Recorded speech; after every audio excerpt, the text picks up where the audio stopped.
We will go to RC3. We will go to Middlesex Middle School. Nice try, though. I know, I tried. See how quick people picked up on it, right? I'm beyond the break. So we got Middlesex Middle School. We got Caroline. Carolyn, how are you this morning? Good. I answered to both, so that's fine.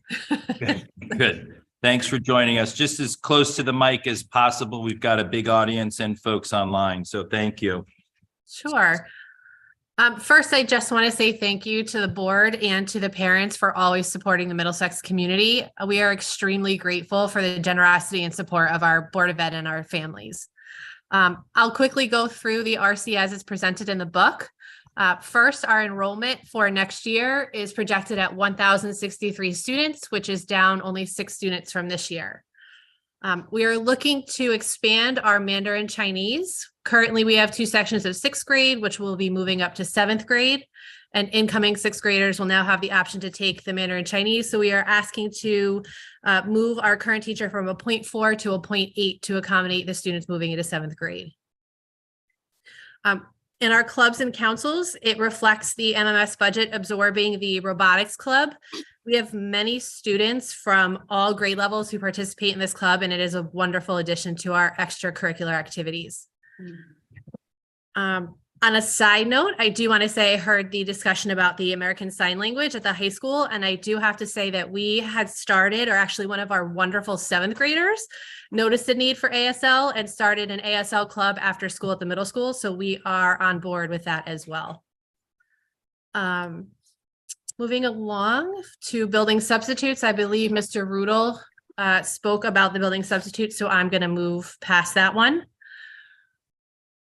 On our textbooks, you'll see replacements for English and math and the request for the Mandarin textbooks for 7th grade. So that's where we will need to purchase new textbooks as we expand that program into further grade levels.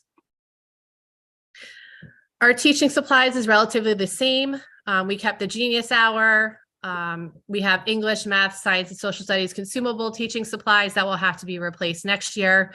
So relatively that budget has not changed. For student activities, the one difference is that we are asking for team day supplies. So 2 years ago, we had Mountain Workshop.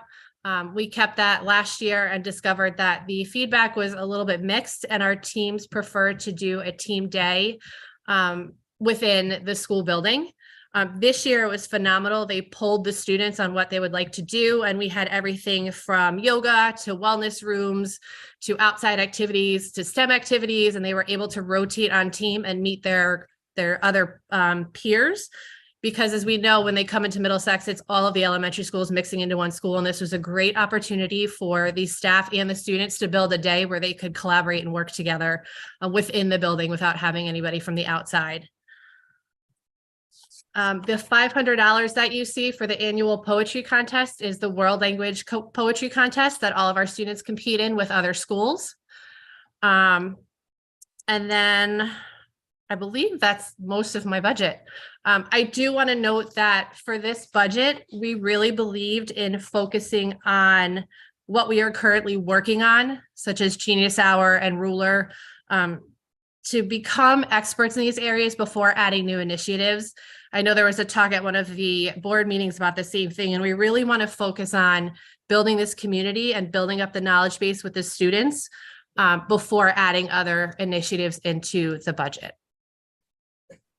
Thank you very much. Appreciate that. Alan, anything you wanted to add from an MMS standpoint? No, it's fairly straightforward. It just advances, as we say, the Mandarin courses. Because Okay.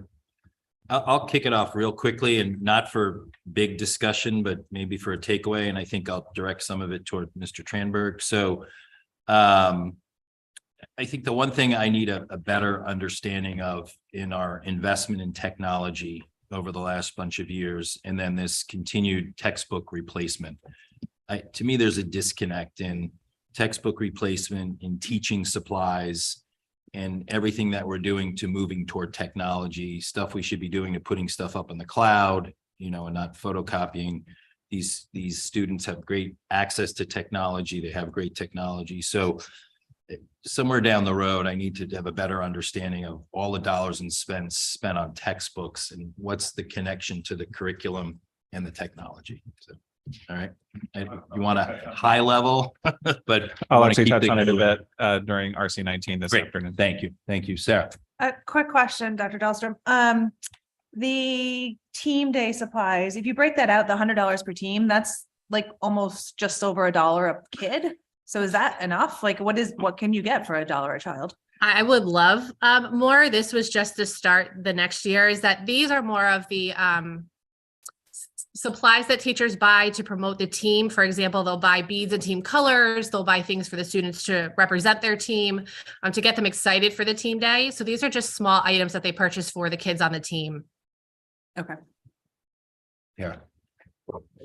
I have a couple questions. One, robotics. Is that, so I'm behind robotics, but I know that it was not available to everyone because it filled up quickly and a lot of kids were not able to participate. Will this be open so that every child that wants to participate can participate, or is it still going to be only a select few? And that doesn't need to be answered right now. It's a good question. Thank you. Second question about Genius Hour. I was not a proponent of it, bringing it in last year.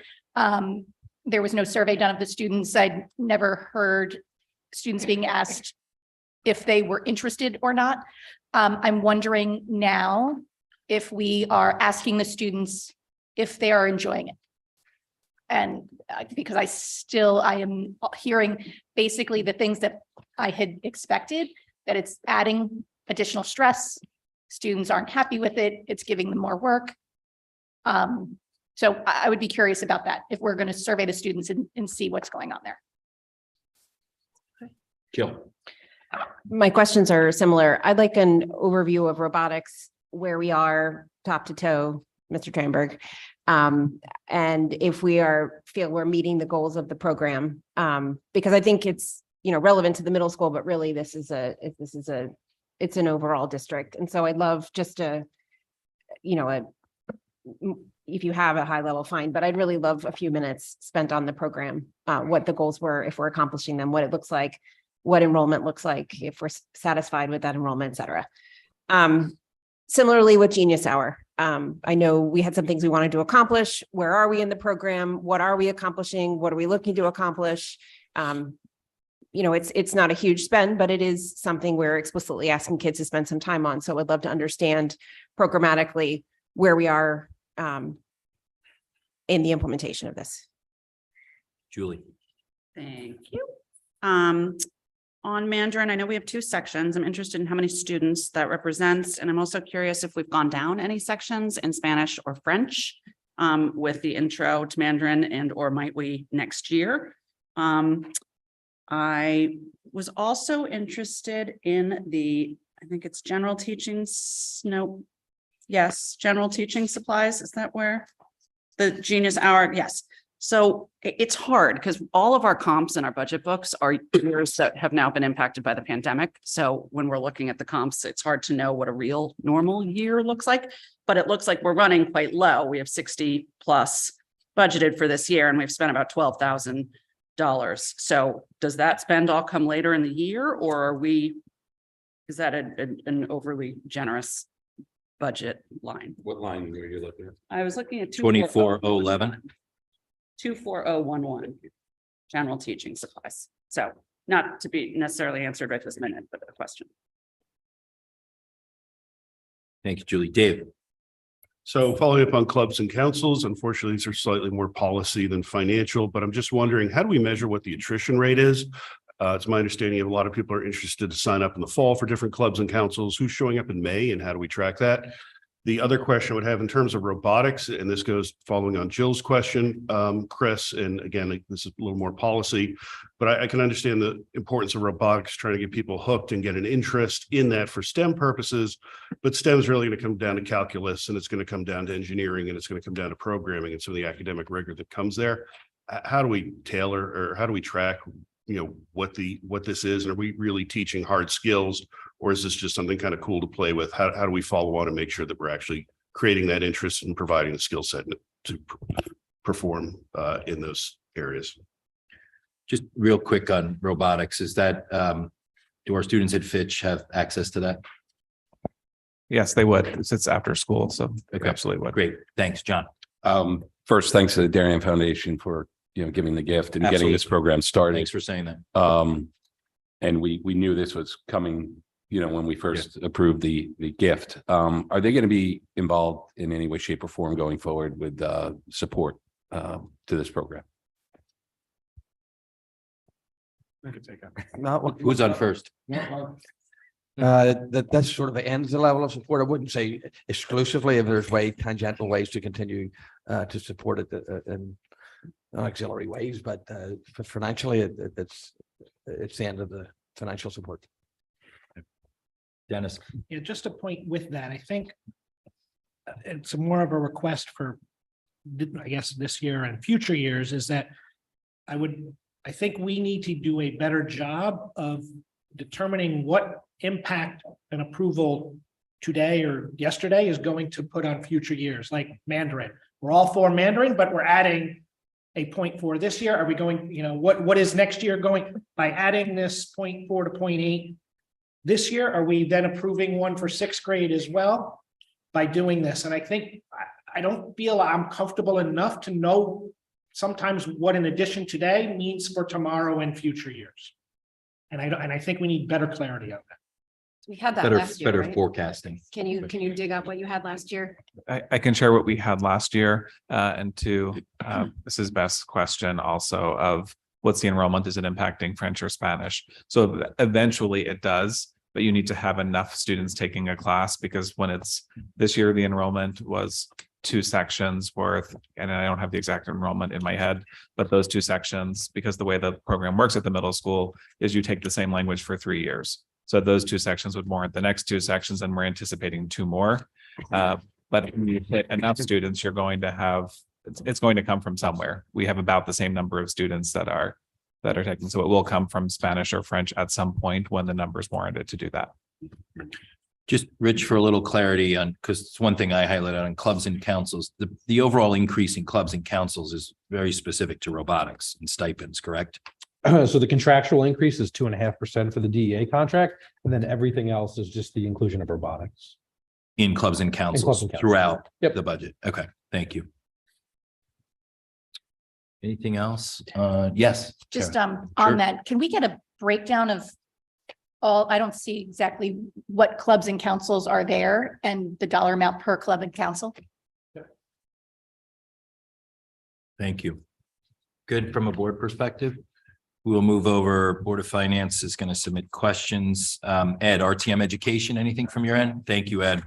RTM F&B, Jack. Thank you, Jack.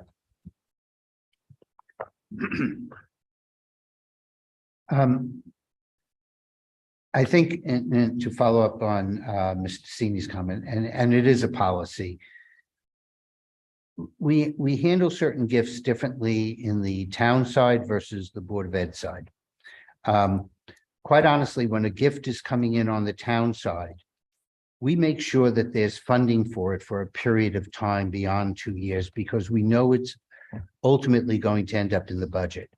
And that's exactly the point that Dennis just made. So that's a policy discussion for you. And it's not a question on robotics itself, valuable course, but it's just an overall policy. The second thing, because it sort of follows the same way, at the beginning summary, when I look at the budget, one of the things I always look at is I go back to the appendix and count all the FTEs that are in the grants to say, this is what it really costs to run this school. Because there are times when the grants are going to end. And all of a sudden we have all those FTEs there that are really part of this organization that we're not doing away from. So I'd like a page up front to say, here's what our budget is FTEs, here's grant FTEs that are sitting out there. So we understand part of what's going on. If we really want to add to that, the other thing is we have many gifts and other things that are coming in that are running certain programs. That might also be a second thing, but at least on the FTEs, what's ever sitting in those grants, because you got 2 this year. And so this and robotics is very similar for what's going on. And we definitely support Mr. Deneen's comment because we're always scratching our heads between the investment in technology. Why are we still buying books? And why are we still making photocopies and teacher materials for what's going on? Thank you. Thanks, Jack. We'll move over to CDSP.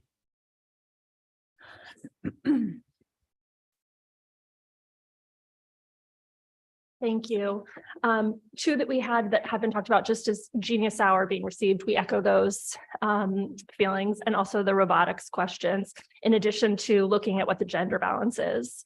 Has there been any discussion of a wellness center or a pilot for the middle school? I think there's just a concern that there's lots of emphasis on mental health at the high school, but is there an opportunity to do that at the middle school? Lunch monitors. So in the budget, there's mention of elementary lunch monitors being paid for out of cafeteria revenues. Would you clarify if there will be lunch monitors added at Middlesex as well? And then last question is, are there any positions that are still not filled? Thank you. CPAC? Hi, Jamie here. Online? Hello? Yes, who's this? Jamie. Oh, it's Jamie. Hey, Jamie, go ahead.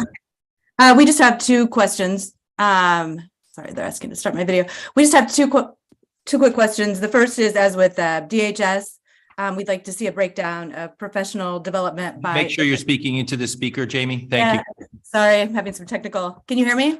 Yes. Okay. As with DHS, we'd like to see a breakdown by category of professional development and more information, if possible, about what's being implemented for co-taught classes as far as professional development by outside consultants, not just internally. And the next question is, well, it's more of a comment. As we look at our plan connecting our mental health resources, I'm not sure if it was mentioned that we should include DBT in that overall discussion that we're having and how it's being implemented along with the other mental health resources. Thank you. Thank you, Jamie. We'll go to public comment on RC03 Middlesex Middle School. Anyone in person? Anyone online, Michelle? There are no raised hands. Great, thank you so much.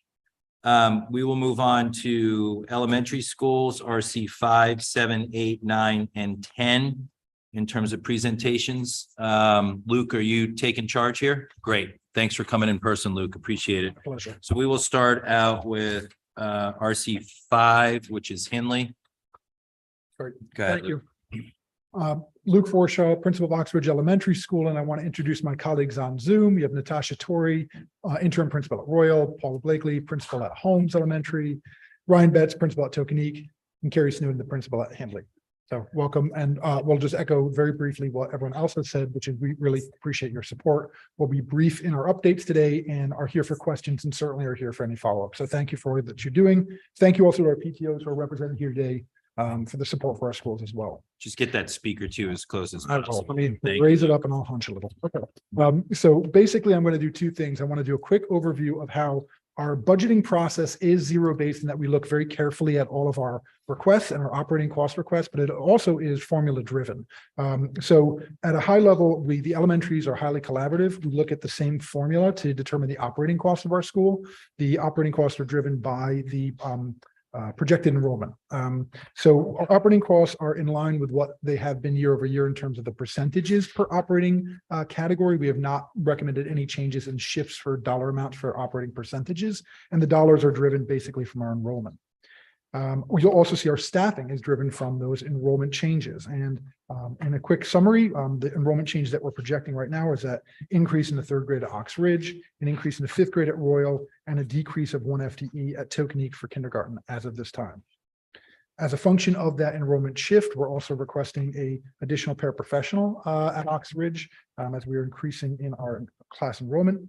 And our lunch monitors, which I know has briefly been discussed, we are looking at a decrease in the reduction to 1 lunch monitor through the school budget as we consider carefully, and we'll do this with our director of security as he comes online, the role of our SSOs, campus monitors, paraprofessionals in providing appropriate coverage for lunch. So we're thinking about a decrease at this point and more detail about the exact staffing and who will monitor from that population to come.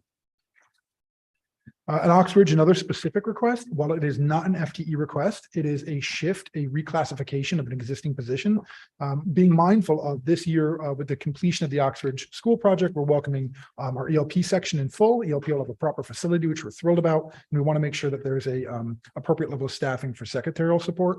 So we're requesting a recategorization of the existing 11-month secretary to a 12-month secretary position. So while not an FTE, we believe that this will provide the support necessary for the ELP program and continue the continuity between the Oxbridge School proper and the ELP program housed at Oxbridge. Our clubs and councils, which has been discussed briefly, you'll also see an increase in cost across the 5 elementaries. It's reflective of the robotics increase and the contractual step increases as Mr. Rudel outlined.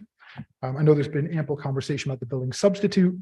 We are appreciative of your consideration for that. That is a big request on our behalf. We are really eager to make sure that our kids have appropriate coverage every day. One thing I will note at the elementary school is that we don't have that same model where the secondary does, where teachers will cover other classes because they're small children. And we need to make sure that we have really tight supervision throughout the day. So we're appreciative of your consideration to help with substitutes in any way, shape, and form. As I mentioned, our operating costs are going to stay in line with our previously established budget calculations. The furniture requests are the same. They cover the minor incidental furniture requests year over year. And the only thing not mentioned here that we'll have more conversations that comes to RC24, but I want to say on behalf of all the elementaries and certainly Oxbridge in particular, we are very supportive of the request coming your way in terms of special education needs, particularly Oxbridge. Our DLC program is doing marvelously. We're really thrilled to have students from across the system come to the new facility. We want to make sure that that's properly staffed. And I know my colleagues in terms of paraprofessional support are really eager to make sure that IEPs are implemented with fidelity. That is the high level summary. I'm happy to answer any questions you might have. And as I mentioned, we're here for any background that you need in between this and next session. Great. Thank you. So I'll open up to board questions, comments. Katie. Thank you, Luke. Also just want to comment that I really appreciate your recognition of RC24 and how that relates to your school, and also of the contributions from the PTO and broader community. It's nice to hear that broad kind of landscape as you talk about the budgets.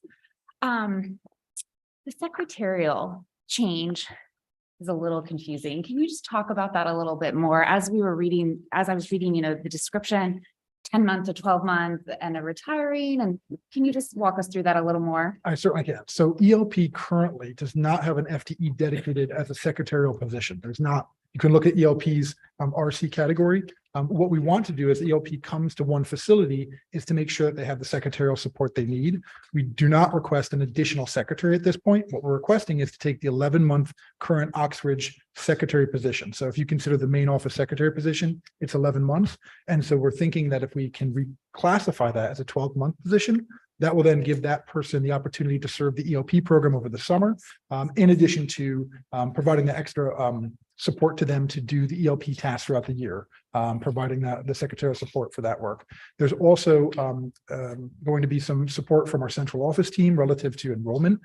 So some behind the scenes support to enrolling students in the ELP program, but sort of operating day in and day out would be the main office secretary. Part of the thinking around this as well is because we just want that school community to feel you walk in the door to Oxbridge, you have your ELP program there, you have your main office secretary there. So from a parent perspective, it feels more logical that you're interfacing with the same person who's going to serve as the main office secretary and the ELP person.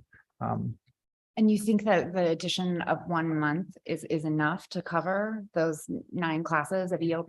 We do, because what we're looking at is really the support that the secretary provides to the administrative team. So the director of the ELP program is on site, and so that person will also be providing support to the overall program. It's really like I rely on my secretarial team to help me. That person would be available for Laura as well. And you have confirmation that the existing person is open to this change? It would still have to go through the proper process of pending your consideration and approval. It would have to go through the proper process as outlined in the secretarial contract in terms of how we walk through the consideration and hiring. But I just know that it's a great position. I think it would serve the school. Thank you. Dennis. Yeah, just to build on that. So when I went through this, I'm still a little confused as to why it's being housed in Oxbridge RC versus the ELP 26 RC. So can someone explain that to me? Or I don't understand it.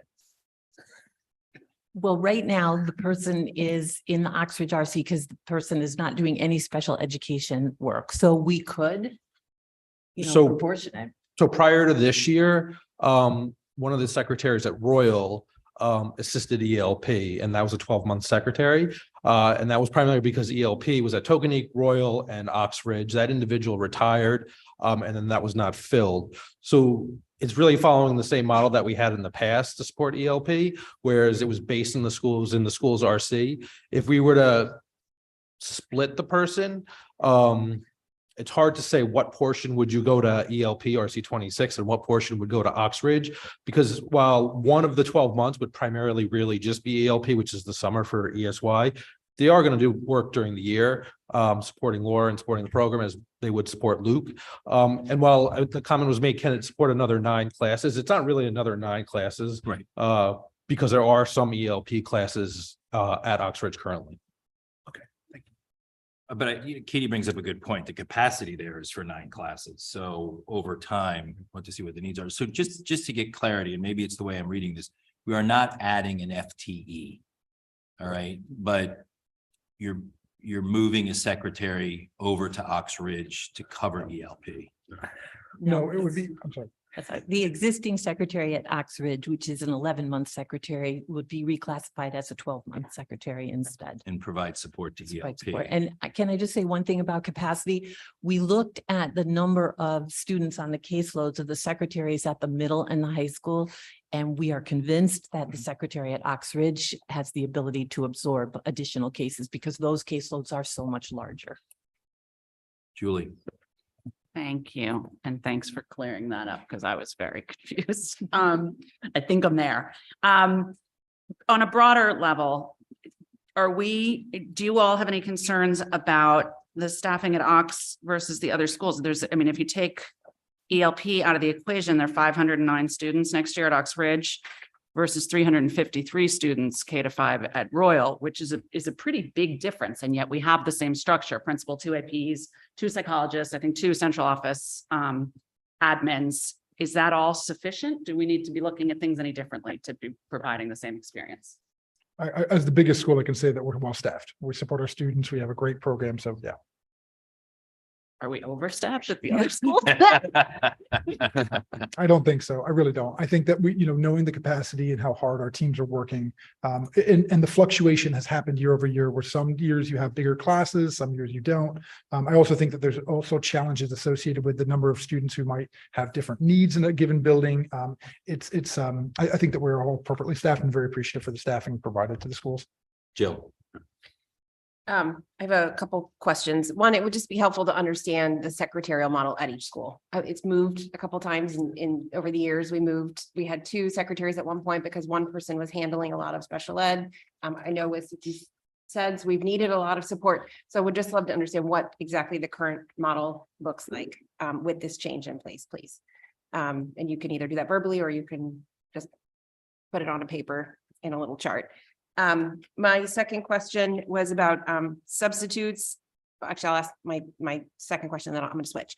My second question is about Unified. It's not in here because it's part of the grant, but it's only offered at Oxbridge, correct? Yes. Okay, so Shirley, when we talk about Unified Sports, can we talk about that? And can we talk about the possibility of making that something that could cross buildings?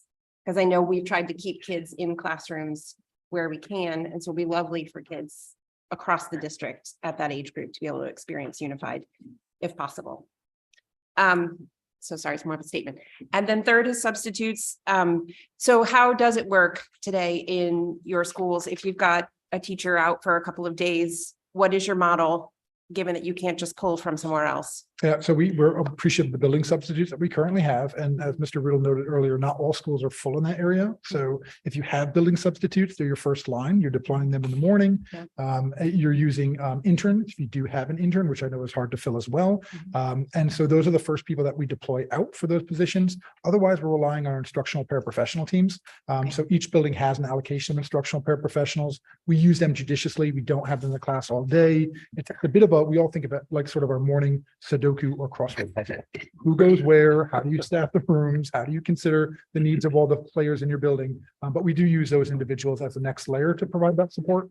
And that's sort of the current model of how we make it work. There are times where if there's a particular high amount of substitute needs that you're using other support teachers, typically you look next at literacy specialists, math specialists. They might be required to cover for a portion of a day. If that is what we're having to do, we're really judicious about that because we know there's a necessary impact if those teachers are not seeing their caseload, that there's makeups involved and so on. But that's sort of in a nutshell the way that we cover. Do we ever find ourselves at, how often do we find ourselves at that third tier where we're trying to slot in support specialists and don't have who we need? More so in the years of and the height of COVID, I would say. This year, and I can speak for Oxbridge, we haven't had to. The height of COVID, though, I'm just being transparent around that. When the absences were really high and the required numbers of quarantines and days out was higher, we've watched that number come down significantly since that point. Now it's just more your first lines of your building subs, your intern if you have it, and then instructional paraprofessionals. Okay. Dave.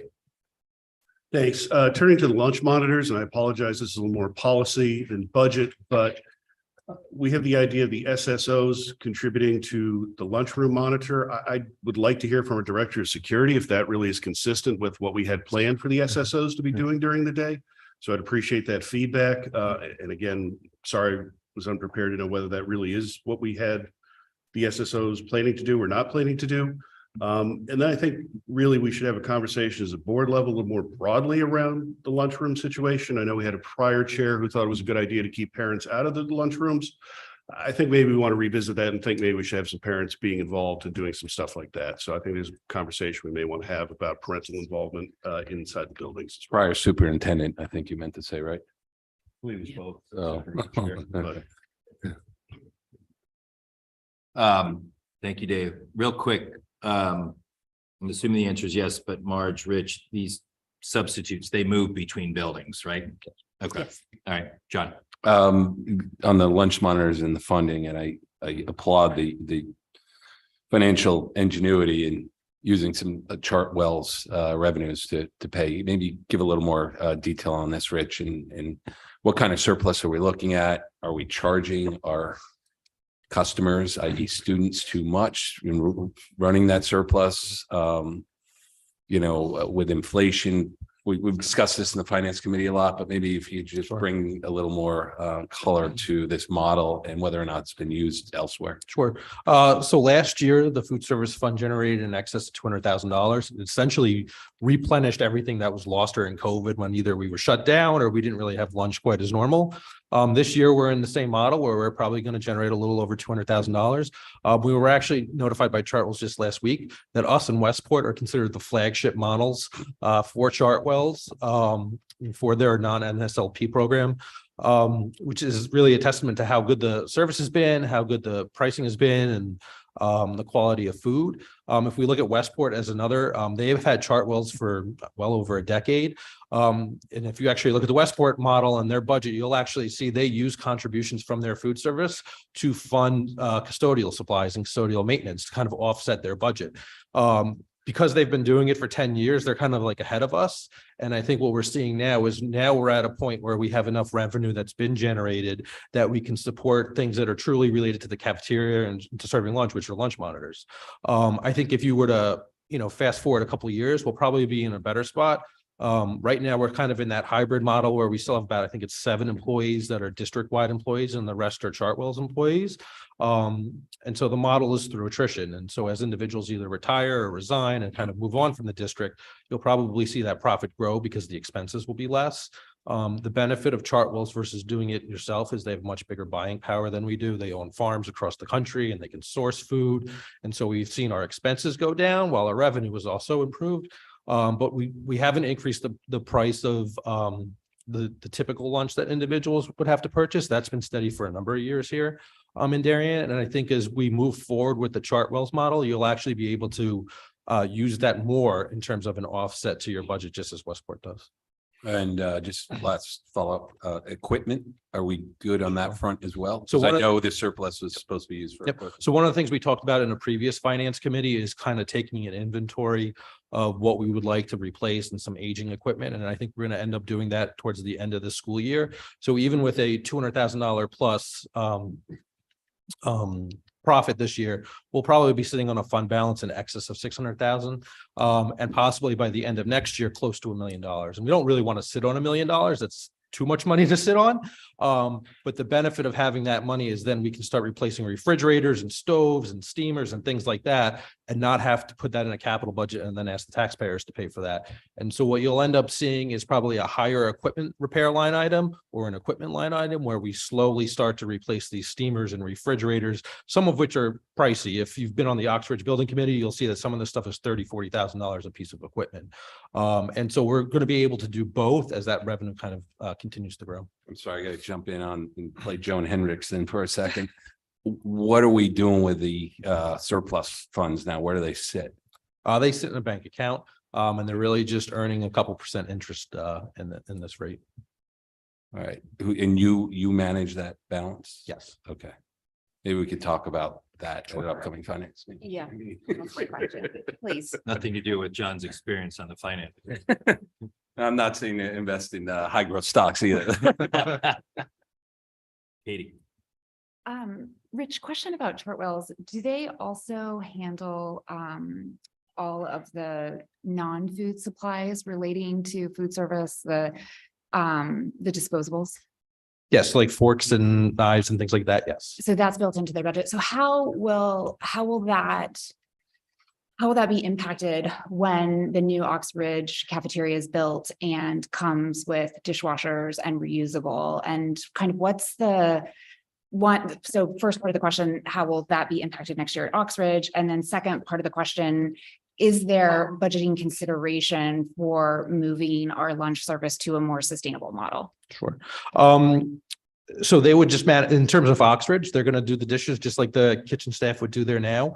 It's been a little difficult this year because we don't have a kitchen in Oxbridge, given the construction.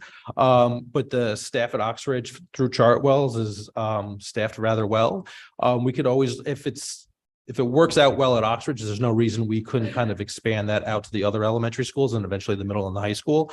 I think Oxbridge will be a good pilot test come next year once actually the building's up and running and we have a true cafeteria there.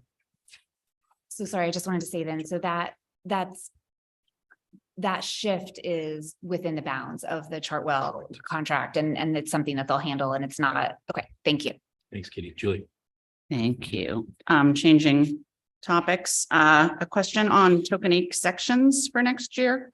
If I'm looking at, I think we have a new page 137 properly. RC 10 Tokenique.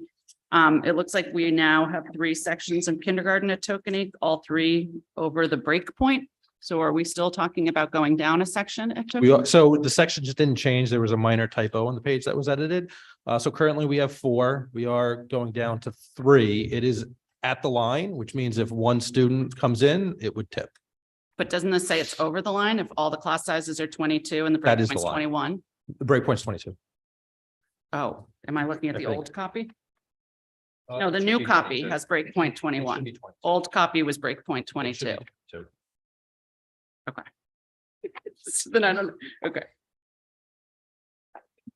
Thank you. Sarah.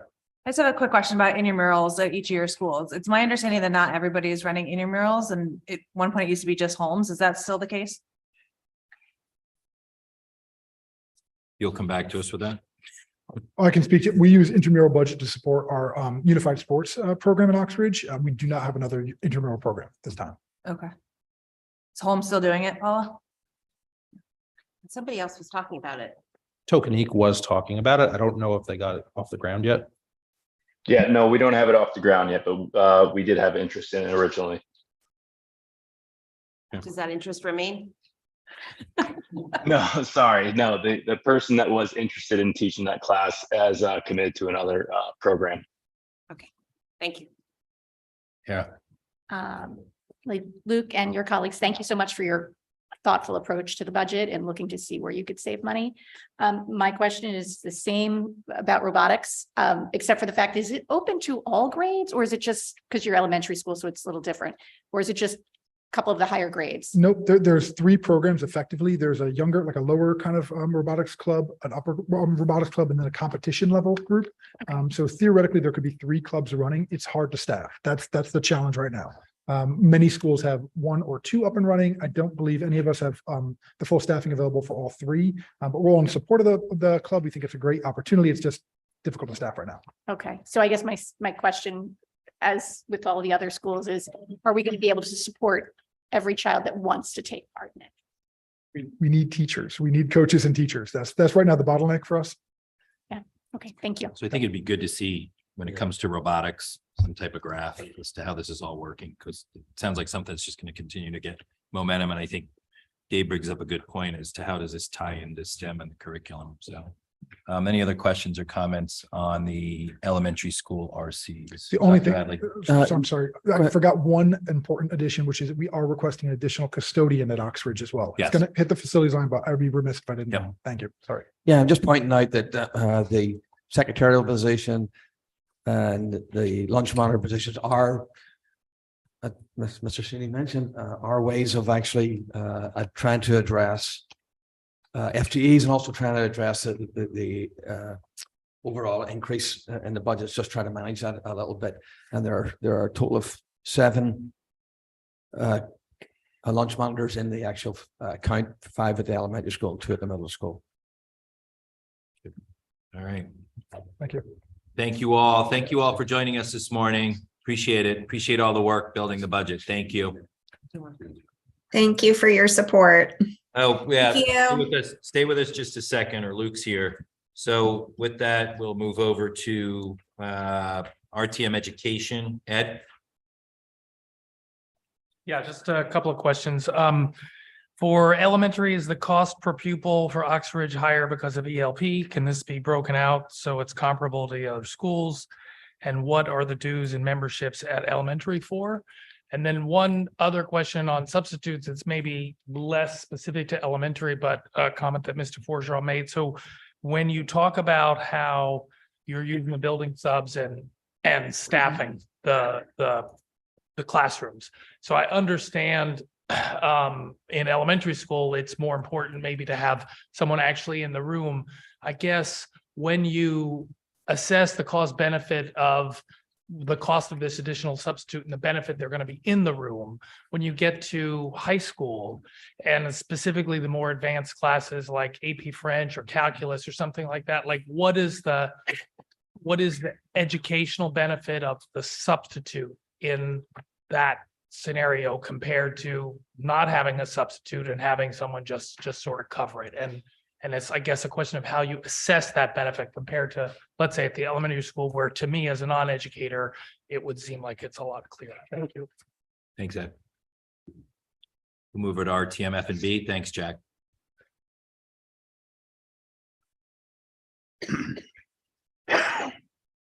The cost accountant is here. The 1/12 increase in the secretary is in fact an FTE addition of 0.8333333. Jack, just get that microphone closer. Thank you. Oh, it was for Luke. He's a little bit taller. The cost accountant says that at least for the summer month, the increase in the secretarial services should be allocated to ELP because it is specifically servicing a specific, and I don't know how we do ECR, whether or not that cost would be allocated at any shape or way into it, but if it is, then it's there. It is an increase of 0.8 FTE because even though it's existing person, we're now paying for 12 as opposed to 11. To follow up on a prior question from Tara, the request was for all clubs and participation for Middlesex. I think in the past we've had it for all of our schools, so I'm just going to put it out there for all of our schools. And while I hate to suggest to another board how they should conduct their business, but you're going to. Yeah. I understand the conversation of SSOs and possibly using them in the lunchrooms, but I'm a little bit uncomfortable with that discussion being done in public as opposed to executive session. So can you guys just have an executive session on that and come back and say we've resolved it? Duly Thank noted. you. Thanks, Jack. CDSP. We're good? Okay, thank you. CPAC, any of our friends online? Ms. Jamie Sayani? You there, Jamie? Yep. Hi, it's Jamie again. We have several questions. The first is about the assistant principals, the new assistant principals. We'd like to know what percentage of their day is being spent on the new IEP system, CT SEDS. If we could just see a general breakdown of how the time is spent between those assistant principals, I think that would be very helpful. And along with the CT SEDS, the new system, we understand that tracking for SRBI is now going to be optional as far as integrating that into the system. So we'd like to know, and that will be coming up this year. So we'd like to know if the district is going to be participating and what the cost of the training will be, if so. Then on to DBT again. We'd like to know how many elementary psychologists have been trained in DBT and how it's being implemented at the elementary schools. How many children are included and how the groupings are arranged. And also, as looking at mental health, how crisis management is being addressed at the elementary schools. Let's see, I think I have one more here. Oh, and I have two more. As far as co-taught, we'd love to hear more about why that program's not being expanded at the elementary school. Say that again, Jamie. You Oh, cut it. the co-taught program. Okay. We'd like to hear more about why it's not being expanded at the elementary school if was successful. And then also along with literacy, which is what our co-taught is around at the elementary schools, we'd like to hear more about what we're doing around the science of reading and meeting those state requirements. I think it'd be great to hear an actual presentation about that. Thank you. Jamie, we're going to take all your questions. A lot of your questions move off of specific budget items and get into more operations and programming. So Alan and I have talked about the questions that you also emailed us. There may need to be a separate CDSP meeting, which I know we have, but CPAC meeting, I'm sorry. But, just your questions go way beyond some of the budget stuff, but we'll capture them and we'll do the follow-up meetings with you. Thank you. All right, we'll open it up to public comment on the elementary school RCs. Anyone online? Michelle? There are no raised hands at this All time. right, good. Thank you. Thank you all for joining us this morning, all our elementary school principals. Yes. Can I have a follow-up to? Yeah. Based on the questions. So just a clarification, Rich, the lunch monitors, we have 0.92 coming off. Yep, so there are 2 lunch monitors at each school. They only work 3 hours a day, so each are at 0.46. Okay. So they're both coming out of the operating budget, and then 1.46 for every elementary school is going in the lunch account, plus 2.46s at middle school going into the lunch account. So that's how you get to the minus 0.92. Okay, then from an accounting perspective, to address Jack's question, the 0.83, 1/12. So we do not list FTEs for 10-month or 11 months as like a 0.83. So a 0.83 is 11 divided by 12, essentially. Yeah. So none of our FTEs are shown as like a 0.83. They're all a 1 as long as they're employed at least 10 months here. So if you were to make it a 0.83 and do that, you would have to change any 10-month and any 11-month employee to have that new ratio. That's just kind of how the process has been for the board for as long as I. Is that common accounting practice in other districts, you think? Some do both. Okay. Some do the 0.83 and some do, a whole 1.0. It's really dependent on how people like to see things. And then just from a dollar perspective on that same line, like that same person, So the same person, it's just do they get an increase in salary? they get the extra 1 year. And that's accounted for in the budget? Correct. Thank you. Good. Thank you, John. So we will move on to facilities RC 12. Kevin, are you joining us online? Yes, I am.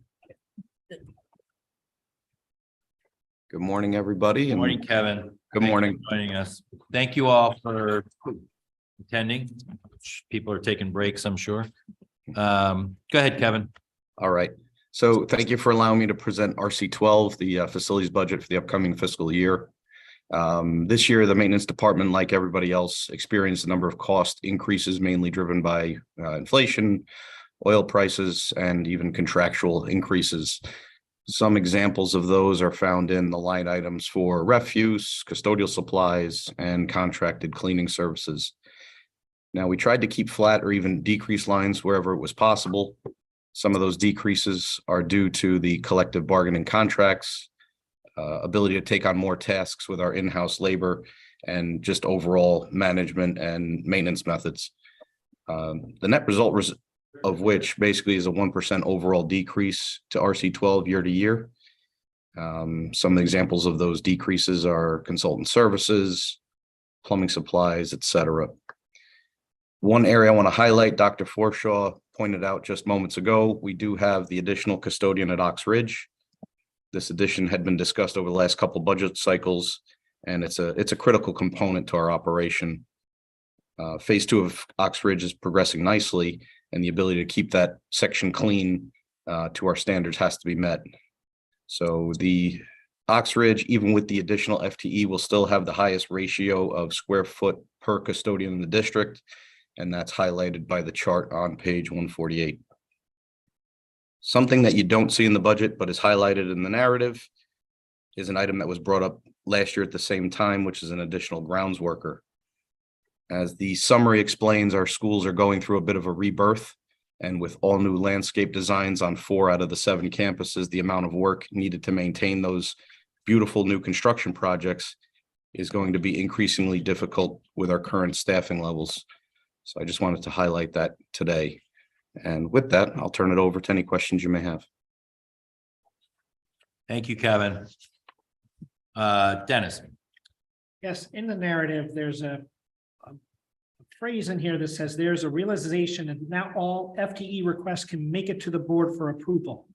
I would like a little more clarification as to what that means. Does that mean that things get denied from the board, or does that mean we're going to go around the board and approve FTEs? Well, no, we're not going around the board to approve FTEs. Absolutely. That's the way I read said quote. Absolutely not. Absolutely not. I think Kevin points out that we had talked about groundskeeper and so on. That has come up in previous budgets. He spoke to it directly here, and the need for those positions. It means it didn't make it past the superintendent. Yeah. Okay. Thank you for that, Clark. There's a lot of stuff moved up through the process, Dennis. Okay, It but I'm doesn't just- get to the table, so, Okay, thank you. but good point. Jill. On the subject of Hanley Homes and Royal, I have 2 comments. One is just a correction for the narrative. I'm sure this was produced before we finished, but where it says under homes, we're not doing a pond. So just in case that causes, we're going to do an underground tank. We're not doing a pond. So we'll talk about that on the 10th when we show you the design, but because it's in the book, I just wanted to note it. It's page 148 under homes. But Kevin, I have a question for you. I know most of what's inside of maintenance is, day to day and wouldn't necessarily be impacted by a large by a large capital project. And we talked about the fact that our capital needs are a little lower, but I wanted to know whether the either upcoming HHR project has had any impact on your maintenance budget. I would assume no, but I just wanted to double check it so that we can be thinking about years coming forward if there has been any impact. Yeah, the short answer is no at this time, but we are definitely aware of the projects that are coming and how they may impact the budget in the future, but not at this time. Thank you.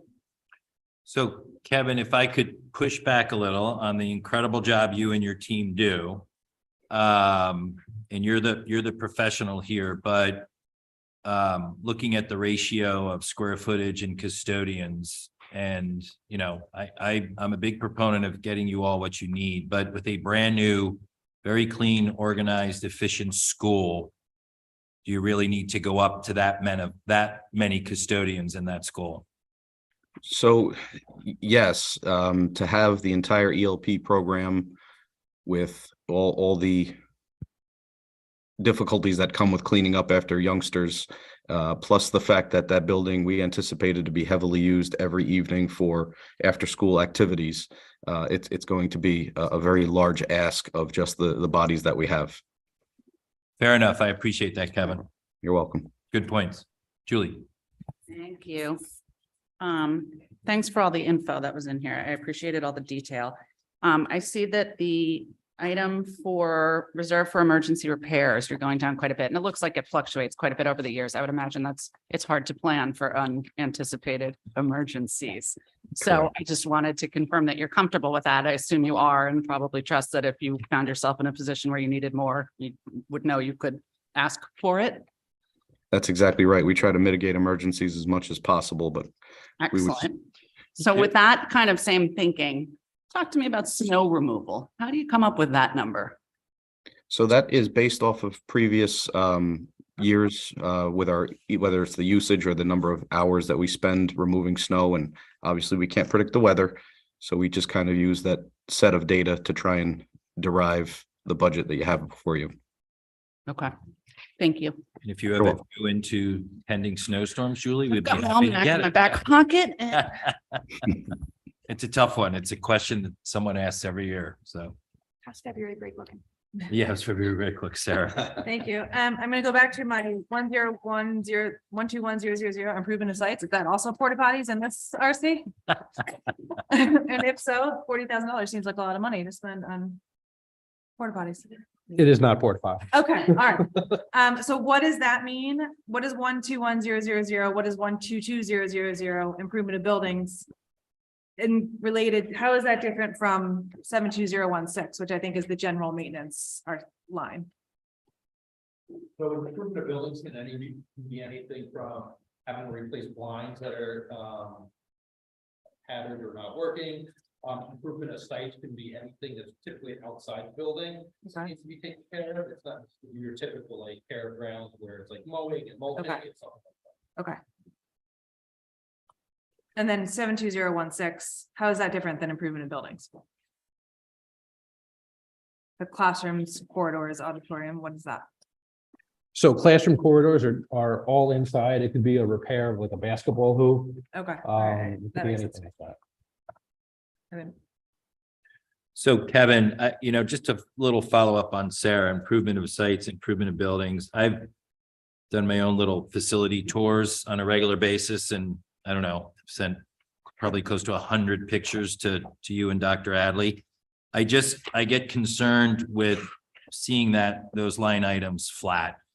We've got at one estimate, $500 million worth of real estate. We've got 200 acres. I visually see ongoing maintenance that needs to be done on some of these buildings. Some of it goes back a couple of years. If you look at the back of the high school, there's scuppers that I was told were going to be put in 2 years ago that were not. There's molds, there's rot on the back of that high school. There's deterioration of the brick and the coping. I could go on and on and on. I guess I'm a little bit of a facilities geek, but just with that, I would really appreciate making sure you have what you need in here, because we're investing literally $150 million into infrastructure in the schools, but we cannot take away from the maintenance of that high school or the maintenance of Tokenique or the maintenance of the middle school. So I just put that in your thought process as we go forward. I've never known this board in its various configurations over the 9 years that I've been here not fund what we need from a facility and a building standpoint. So while I loved Mike Lynch and Mr. MacGyver, AKA, but we need to maintain these buildings. All right.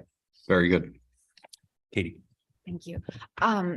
It's a question for either you, Kevin or Rich. I'm not sure where this would apply.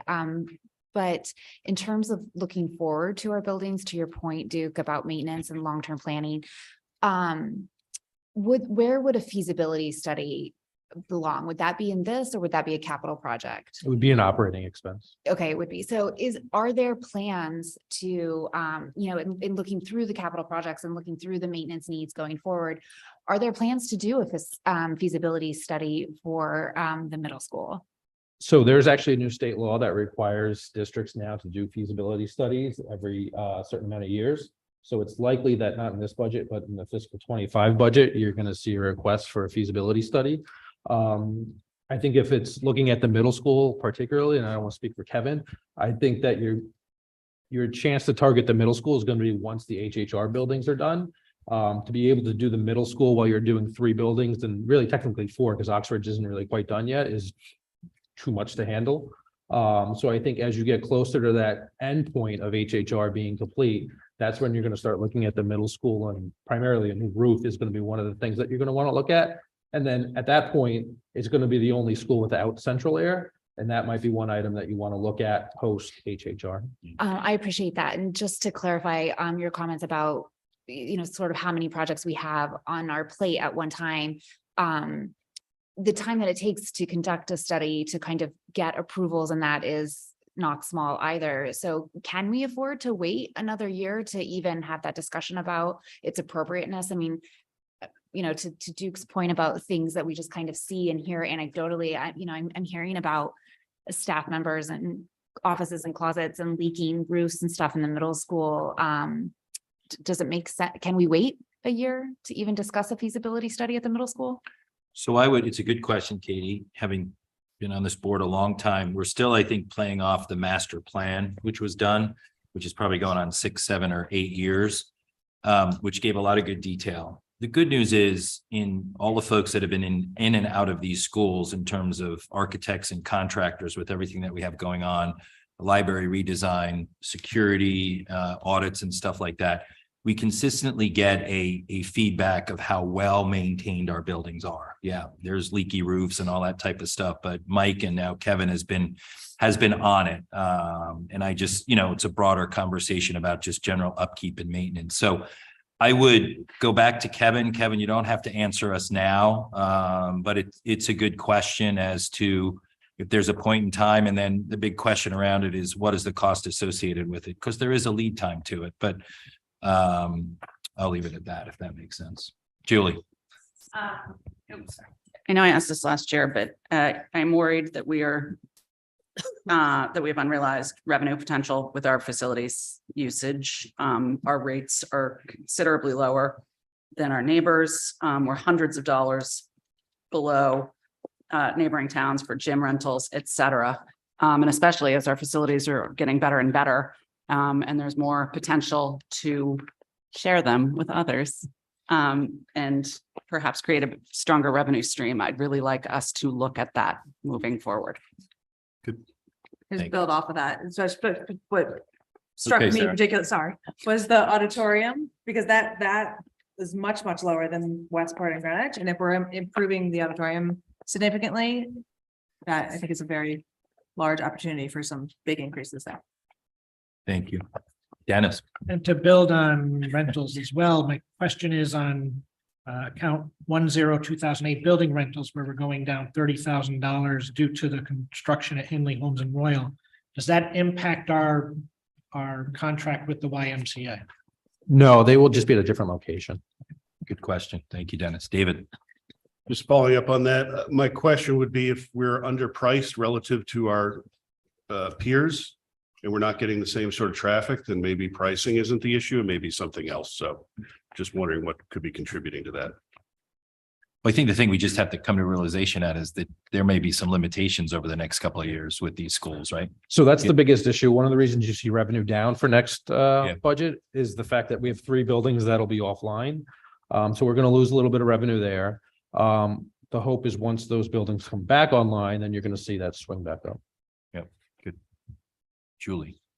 To follow up on that, I don't know if we know that our neighbors are getting more traffic than we are. You may know that, Rich, but maybe we could look at how much usage our facilities are getting and start from there. It may not be price related at all. I mean, we can certainly check the DERG. I know just compared to some of the other districts that we have, we do generate significantly more than some of our surrounding peers like Ridgefield and Weston, for example. Dollars or volume? Dollars.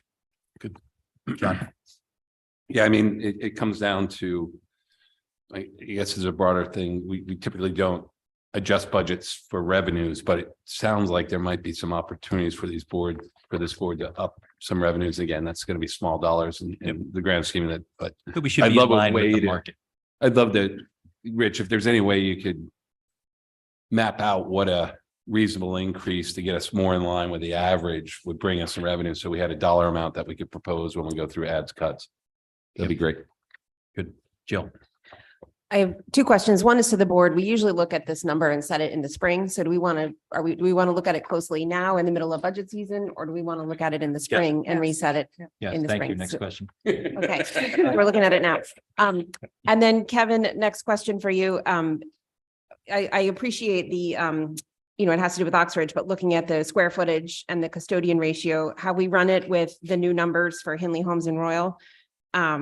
Are we looking at potentially increasing any custodians in those buildings based on, I know they're not huge increase in size, but I think it would, if we haven't, it would be valuable to run it just so we can see what we've got coming down the pike. Yeah, we can certainly run those numbers. I think that, you know what, that's a great question, Jill. It plays into Dennis and everything. That's where we've got to do a better job from a forecasting standpoint. I mean, there's probably going to be a need on those schools. So, Sorry. good question. Go ahead, John. Do we have a comparison on fields too? We can certainly do that. I mean, I will say fields here, the rentals are much greater than they are in buildings. Part of that is because of the beautiful fields you have at Tarian High School. Yeah. And we definitely generate more in field specifically than we do our peers, but we can pull information. Hourly rates is kind of what I'm looking at. I think that was it. Oh, the Y contract. Where do we stand on that? Like, is it a 3-year contract? So it's every year it comes up for renewal. This is the second year. Everything's been working out really, really well. The Y is happy, we're happy. So we would bring that forward as a recommendation later in the school year. Okay. For renewal for next year. Okay, Good so stuff. that will handle separately. Yeah, good. Thank you, John. No, thanks for bringing it up. Good. Are we good on facilities? Kevin, we're 100% in terms of all those truck replacements from the flood. You've got another truck you're replacing. You're in good shape there from an equipment standpoint. From an equipment standpoint, yes, and when we get to the capital, we'll talk about the leaf blower and the new truck. Good stuff. Thank you. You're welcome. So if we're good on, we will move to Board of Finance questions, RTM education. Ed, you're good on facilities. Jack, RTM, F&B.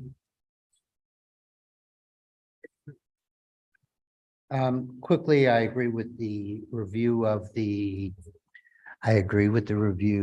revenues. I am interested in who we're renting to in town versus out of town, especially in the auditorium, because that's where some of the fees would be. So is a Darien organization that we're renting to? Also, should there be a difference in renting the artificial fields versus the natural grass? Just out for a conversation. Question on the equipment. So we have HHR that over the next couple of years are going to be having replacements there for equipment and furniture in there. We've just brought on or bringing on Ox Ridge, which had equipment and that embedded into that construction project. So it really leaves 3 schools, Tokenique, Middlesex, and the high school. And yet the cost of 45,000 is consistent. I would hate to think that we're using this line item to do new equipment that ultimately for HHR could possibly be allocated to the HHR budget. I know that creates some accounting, but the fact of the matter is you're going to want the same equipment that you're going to be putting in. So if you need new furniture and Jack, can I just that's ask there. which line? Are you 73001? What are you referencing? Without my glasses, but yeah, 73001. 73001. Okay. All right, so that's my question. It's been running at one thing, but since we're putting in new stuff in 3 of our schools, we just brought another one online. I'm questioning whether or not that's an appropriate number for that Any line. quick answer there, Rich? So a lot of it is a small replacement cycle for furniture at the high school. Okay. Okay. The other thing to know, though, is that HHR is not replacing the furniture in existing classrooms. We are adding furniture to new classrooms, but we're not part of the overall replacement cycle. So you wouldn't see a decline in those numbers based on the work we're doing So we're adding furniture. to the new spaces, Right. the library. So we still have our consistent furniture recycle program. That's part of the question, Jeff. Yeah. Not Yeah. see whether or not that line item is. Yeah, Good. Thank you, Jack. no, it'll come up. CDSP. You. Deborah Ritchie, CDSP. Just one quick question on the reserve for emergency repairs. You're decreasing it in the budget from 115,000 to 45,000. It was originally budgeted as at 45,000 this year, and you made a transfer of 70,000. So we'd love to have a more detailed explanation of, it does seem to historically trend higher than 45,000. So could we just have a more detailed explanation of where you think you can achieve those cost savings? Thanks. Is that a one-off? Rich? Yeah, So we rented a temporary fire pump this year because the fire pump in the capital budget didn't arrive in time. Okay. So we're taking out the money because we're not going to be renting the temporary. Yeah, we covered that in finance a few months ago. Yeah. Perfect. Good. Thank you. CPAC. Are we good? We have nothing, thank you. Okay, good. Thank you so much. Any public comment with respect to facilities RC 12? All right, good. Thank you all. We'll move on to capital projects. Kevin? All right, so obviously we touched on the major capital construction projects that are happening. So the capital budget in front of you is largely focused on the high school and the middle school. First item up at the high school is the need for additional security cameras. This is to mitigate blind spots and increase coverage around the building, interior and exterior. Second is the variable air volume boxes and plumbing valves that are kind of hidden throughout the building. The VAVs, they're mechanical components that help control the flow of air and the water to help heat and cool specific rooms. Many of these were designed to be buried in walls, and it makes it very difficult to service and maintain them, especially in an emergency situation. So this project will allow us to have better access and help mitigate downtime. The third project at the high school is the audio-visual upgrades of the theater. There's a packet in the back of the capital budget book that highlights the changes that are needed to update the AV components.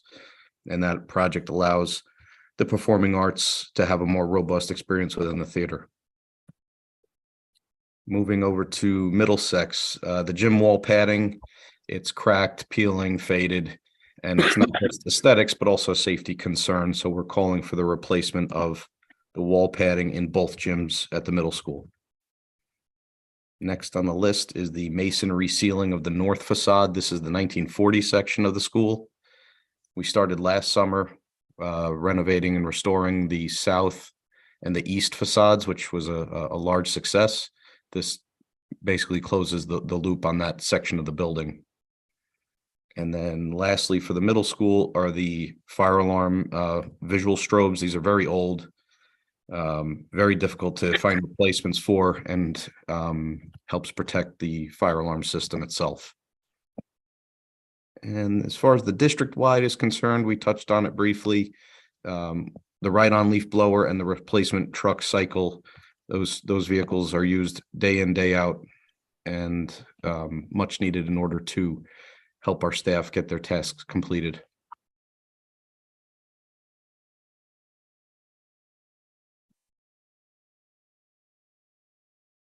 Jill, we lost her chair. Oh, sorry. I thought you were going to keep going to him. No, I think He it's just good. said, I didn't hear what he said. I was writing notes. Okay, any questions from the board? Sorry. Mr. John.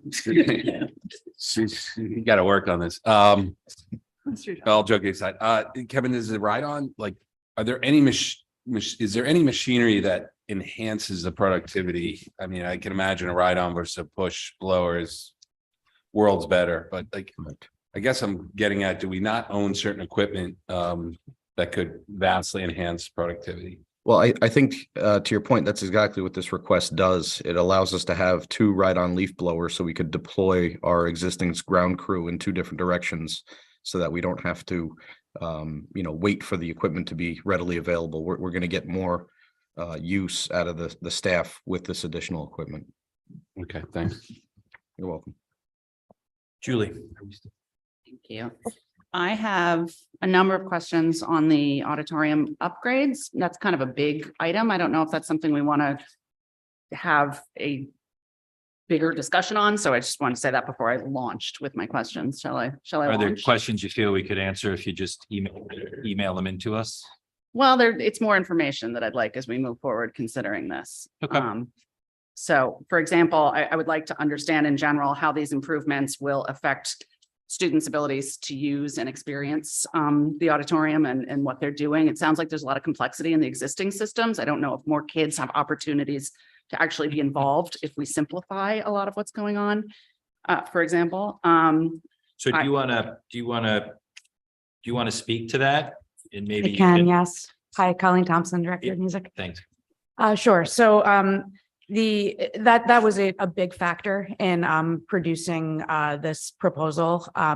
So currently, a lot of the systems that we have are outdated, not usable, and so complex that to train students to use them or to train faculty to use them would not be super effective. So this will absolutely increase our ability to have students train on this type of equipment, and this is the type of equipment that they would use out in the real world.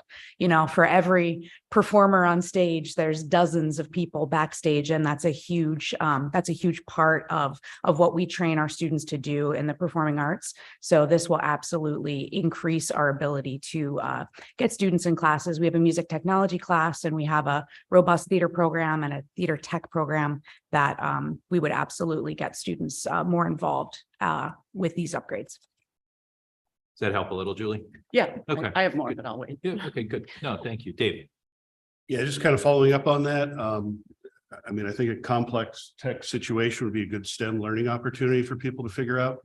But I think more importantly, when I look at the anticipated spend over the next years for the library renovations we have, that's consistent with our Libraries Reimagined initiative. Are we doing anything in terms of health, safety, security that's being obtained by doing this spend in the auditorium? Or, is it just simply ease of use? I mean, if we can tie this back to something, I'd be curious to what that is. Colleen, is it safe to say most of the stuff that's up there is original to that high school? It is, yes. So it's how old is that? Jeff, I think Jeff can speak to that too. Say that again? The auditorium. Yeah, 2004. And, it just came to light when, I was in a unique position that I didn't get to see a production in our auditorium until a year after I started, because I started during COVID. And, in working with stakeholders and working with the teachers, it became apparent that a lot of the equipment we have there has not been upgraded since it was built in 2004. So it's time. Okay. Dennis. Yeah, and with that, so the lighting is being thought of doing in a second year project and breaking this up into two. And I guess my question is, how expensive, because it says here they consume a tremendous amount of power, require frequent changes. And my thought is, if we're going to do this, do it all at once, finish it. I understand it's more money, but if you're taking the auditorium offline, you may as well get the LED lights, begin to recoup that savings immediately, and not wait a year to do it and then have to shut the auditorium down for another year to replace the LED lights. This, I'm assuming, Rich, is a summer project. Once all the stuff is ordered, it's about installation. There's not a lot of construction here. It is one of the reasons it's separated into 2 years is if we were to do it all at once, you likely are going to spill it to the fall and have to close that auditorium for a long period of time. Okay. So I think, but going back to Dave's comment, is this ties into the theater program, it ties into audiovisual curriculum type things. Does it tie into, is there anything we do or work with Channel 79 in terms of our students in this type of equipment? I know a lot of stuff is broadcast from up at the high school through Channel 79. And then I can't think of the name, John, but the DAF media, like how does it all tie together? And is there a partnership there that we could work with on some of this stuff? I know you don't have to answer it Sure. now, but just some food for Jeff thought. is right here. Yeah, Jeff is here too. Jeff is here. So yeah, it will tie in regards to, we'll be able to stream every event that's in the auditorium. Okay. So with with or without, sometimes there's conflicts with DAF doing a sporting event and it can't cover a concert or a Board of Ed meeting that moves there. So pretty much this will ensure that every event gets streamed because the video portion will be upgraded as well.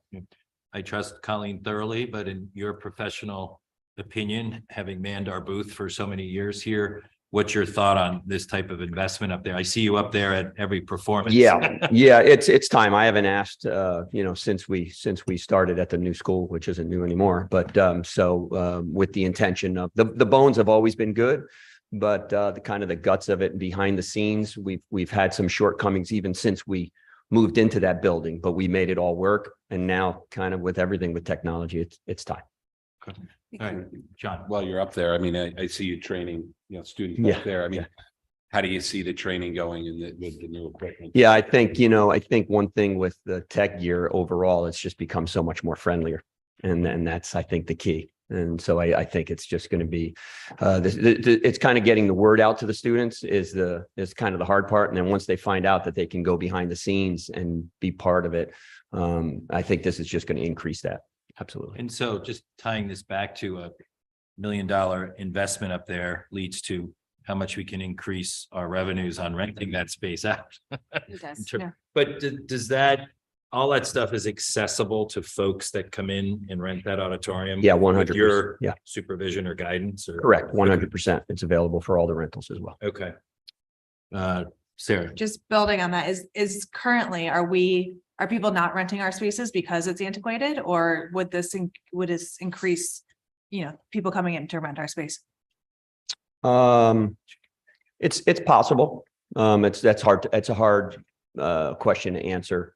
Sometimes the people honestly just want the space, because one of the things that we have is a great stage space that no one has, with fly space up top where you could fly things and stuff. So sometimes it's just the space that dictates that, and maybe not the technology, but I think the streaming aspect would probably be a huge factor in rental.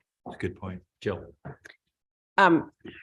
Jeff, I think you alluded to this, but there were a couple things that were value engineered near the end of the build of the high school, and one of them was the auditorium. So I think part of what's happened is that we went to a bare bones solution at that time, and we're looking to bring this up to speed. I'm in full support of this, given the amount of time that the auditorium is used, whether it's for music, theater, graduations, community partners. I think this is an important set of work to just finish that space. That said, I do think if there's an opportunity for any community partners to come on board and be part of it, I think that's a worthwhile discussion. I think to get us to where we want to be, state of art, there's preliminary conversations about the booth out at the field. I don't know if we can tie it into what your needs may be here too, but and then tie it into our community partners. I think it's a worthwhile discussion. Julie.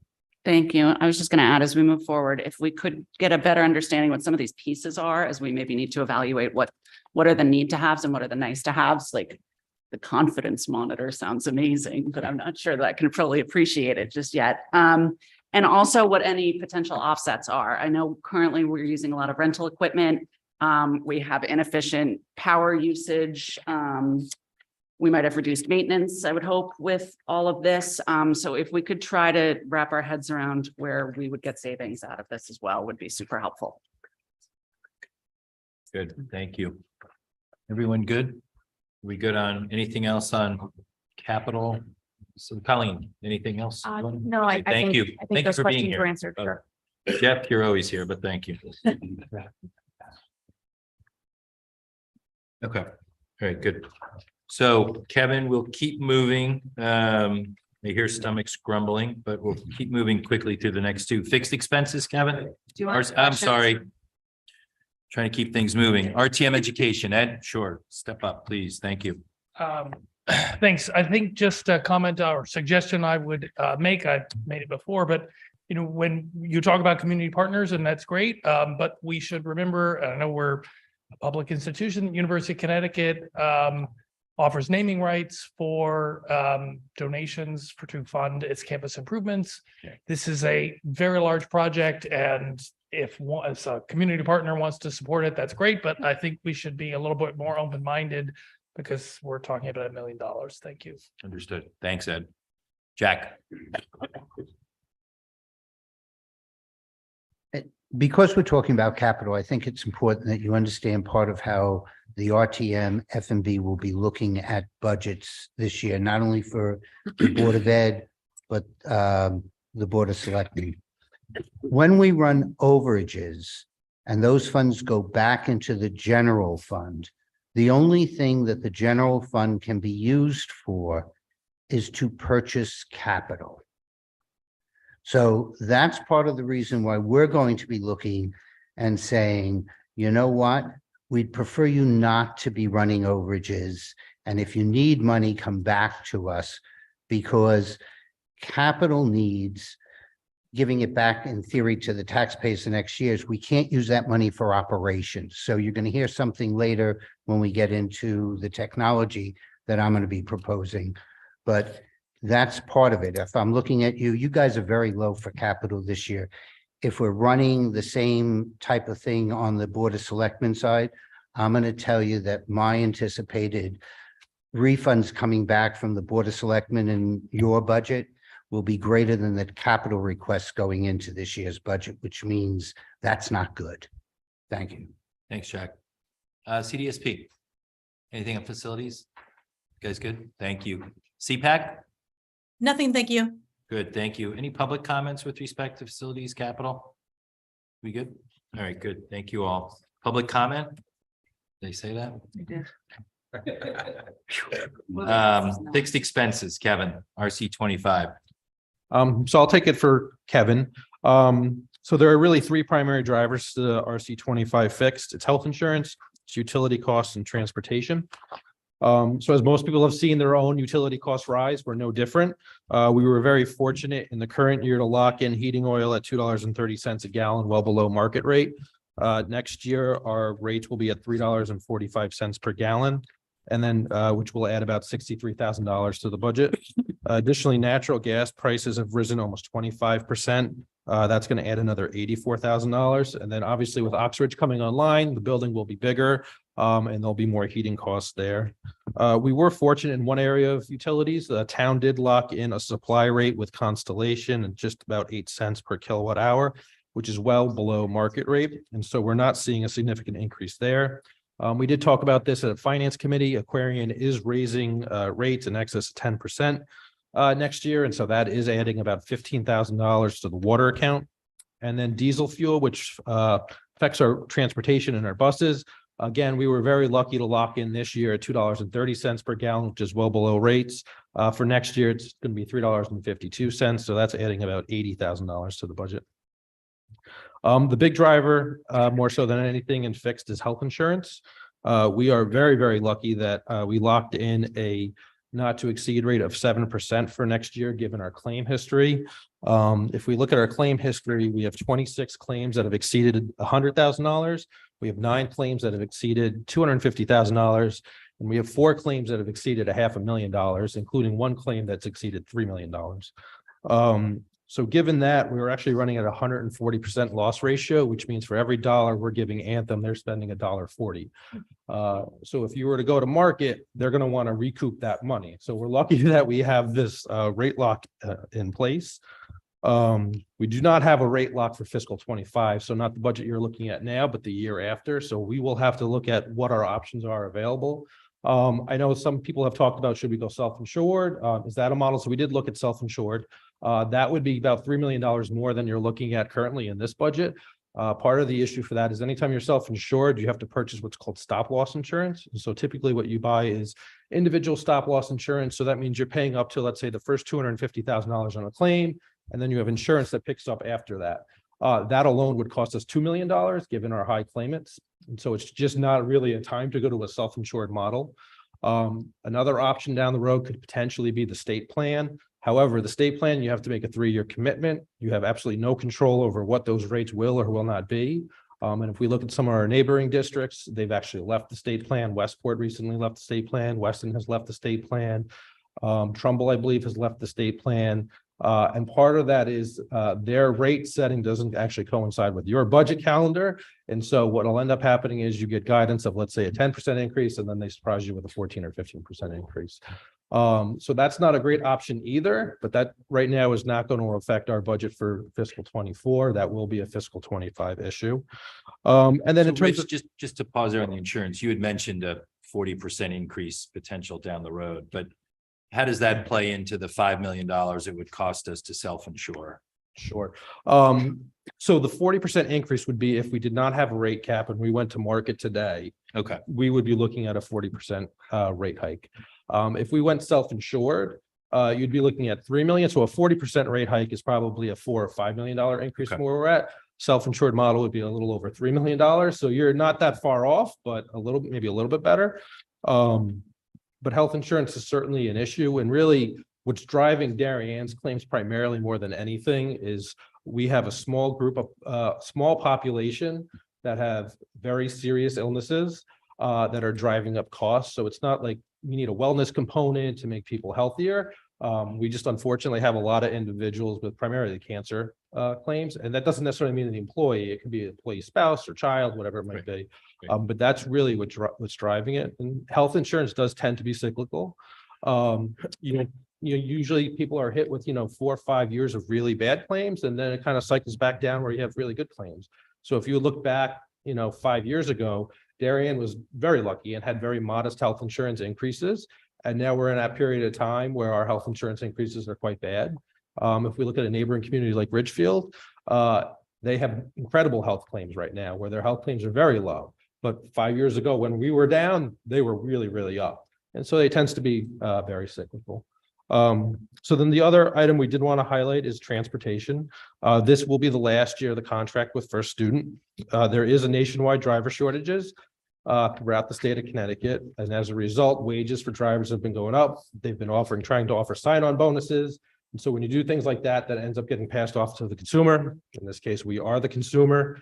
So districts who have gone out to bid this year have seen increases anywhere of 10 to 20%. One of the things that will work against us next year when we go out to bid is we do not have a bus depot. So the number of bus companies who are willing to bid in Darien is pretty limited. You're pretty much stuck with whoever Stanford has as a provider, which is First Student. So the last time the district went out to bid, it got one bid, and that was First Student. And so just so everyone listening understands that the issue there or the challenges there, we would probably never buy our own buses, although maybe at some point you should explain that to everyone. But the issue is from a lease standpoint, working with First Student, we have no place to put the buses in town. Correct. So when you have a bus contract, they need two things. They need one place to park the buses, and they need a place to maintain the buses. So a garage, place where the mechanics can work on the buses. So even if we had a bus depot here, it doesn't mean that when you put it out to bid, you wouldn't see that 10 or 20% increase. You probably would, given the nationwide driver shortage. What it would do is provide more competition. Instead of getting one vendor to bid, you might get 3 or 4 vendors to bid. That's the one thing that works against us without having a bus depot. Transportation costs are something that are districts across the state are struggling. I know in the community I live in, you get text messages saying that, this bus is not picking up your kids today, driving to school, because we don't have a bus driver. So we're very lucky we're not in that situation. Part of what's caused us was COVID. So when COVID happened and school shut down, bus drivers lost their job. And so they went to go look for something else. And now there's just not a lot of drivers. So Rich, aside from, we have our usual challenges when we kick off the year, bus routes, and we work through all of that. And, but just from you managing this day to day, are you happy with the overall service that we get from First Student? And I know we've got a new transportation director on board. So in terms of, Dave always does a good job of saying, did we go out to bid? Did we get 3 bids? I mean, it sounds like we could be sitting here with one bid next year again. And you're happy with the service and the relationship we have with them? Well, we did fire the location manager twice. So in the beginning of the year, not so much. Okay. But it's gotten much better, I would say, in the last month or two. Good. All right. Go ahead, are you done? Okay, good. John. I was chuckling to myself. I'm like, wow, we got a big island. We could put a bus depot on it. Let's move on to the next question. No, but it's sparked. And we don't have it. But it sparked the thought process. There are some commercial buildings that have not been used in many years. When was the last time we even looked at a feasibility? I don't want to even study, but like search of whether or not there's a property that we could commandeer almost or rent. But to that point, so we probably couldn't necessarily have a maintenance shop, but if we had a place to park the buses in town, does that help? You need to be able to work on the buses at the same time. You need a mechanic shop also. Okay. It's good to understand that, but it's Yeah, a good no. question. So, And what are the bus contracts typically? 3 years, you said? 5 years. So 5 years. that's pretty standard. Yes. Okay. Are we- Dennis. When we, if I recall, we also do purchasing agreements with other districts and towns to purchase supplies. Have we ever looked into joining a consortium to have bus service? Could that, is that even feasible? So for special education out of district transportation, we do try to do ride shares. And that's like you might make an agreement with Stanford or Norwalk, for example, if you have students who are going to a same outplace facility and then you share the costs. There typically aren't like consortiums for home to school buses because they're all using the buses effectively at the same time of the day. Good question. Rich, I throw this out there not for any discussion, but a thought process on the whole conversation around sports and transportation. Is there any value from an efficiency standpoint from all these challenges of us looking at vans for our sports teams like we've done with the Suburbans? Sure. I mean, you've been very successful with the Suburban program. Sure. So I know there was a comment before, could we use the Suburbans for athletics? Unfortunately, we can't because they're driving high school kids, middle school kids and elementary kids, so they're not available. The issue would be having a driver available just for athletics. And so unlike the Suburban program where you can have them drive in the morning, you can have them drive multiple tiers and then again in the afternoon. If it's a van just for athletics, you would really only have them employed for like an hour or two a day. And those are typically difficult employees to find. Because they still have to have all the credentials. Correct. And we couldn't flex an existing Suburban driver because they're already driving. Okay, good. Okay, any other thoughts or questions for Rich? Fixed expenses? All right. We will go to Ed. Anything from your end? Jack, you good? CDSP?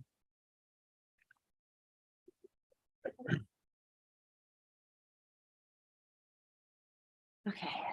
Deborah Ritchie, CDSP, for fixed expenses. One of the questions was, since the contract for busing ends, can we revisit the current bus radius?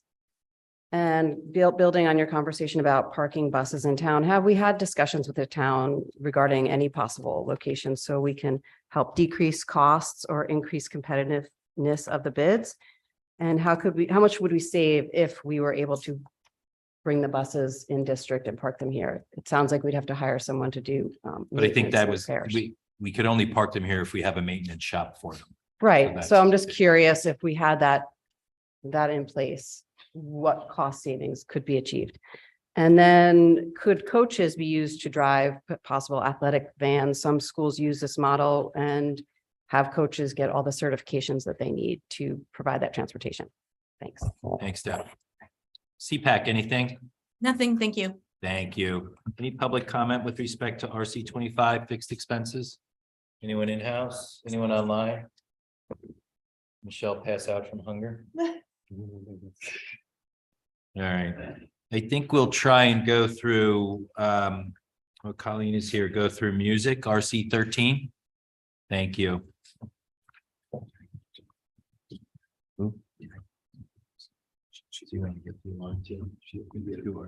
Okay, good, good. So I will compliment you on all the concerts I have attended and how well they are, and it's just so good to have all that back and all those Yes. folks participating, but you know, kudos to you and your team for what you've executed from a music standpoint now that we're able to get back together, so thank you. Thank you. And thank you to the board and to the district for all of your support for music. And thank you to the PTOs and to Music for Youth for your support on our enrichment programs as well. So our music department in Darien is comprehensive, standards-based, and all students in ELP through grade 8 receive twice weekly or twice every 6 days a music class. Additionally, we offer electives in strings, band, and chorus. And we also offer electives at the high school for performing ensembles and also classes like music theory, music technology, and we're looking forward to offering guitar ensemble as a new course for DHS students.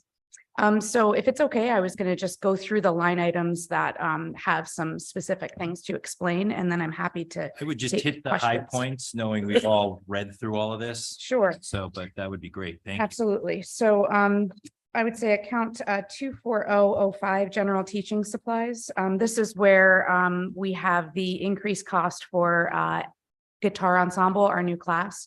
So students will have the option to bring a guitar, but we thought it best to provide guitars to all students who enroll in the class. So this cost will supply guitars, wall mounts, and replacement strings for the new class. And you'll see that I was able to find some savings in that account to offset it. So the increase is not precipitous.